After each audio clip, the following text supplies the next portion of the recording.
Hello dear all. What is haircut in financial terms?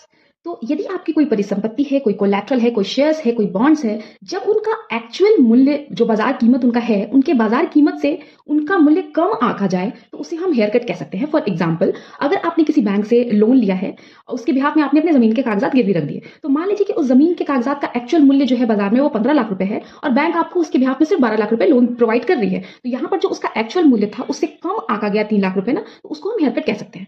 इसका दूसरा example और हम इस तरह से समझ सकते हैं कि मान लीजिए कि आपने बैंक से 10 लाख रुपए लोन लिए हैं विथ 10% इंटरेस्ट रेट, तो एक्चुअल में फ्यूचर में उस बैंक को कितना लौटाना है? 11 लाख रुपए लौटाने हैं। लेकिन हो सकता है कुछ ऐसे कॉन्सिक्वेंसेज आए और आप सक्षम नहीं है बैंक को पैसा लौटा पाने में, तो बैंक क्या करती है कि आपसे नेगोशिएशन करती है कि चलो भाई, अगर आप ब्याज नहीं दे पा रहे हो तो आप मत दो, लेकिन कम से कम जो मेरा प्रिंसिपल अमाउंट है, जो मेरा मूलधन है, वो मुझे आप लौटा दो। तो इस नेगोशिएशन के दौरान बैंक ने 1 लाख रुपए आपके माफ कर दिए, तो उसको भी हम in financial terms haircut कह सकते हैं। So please like and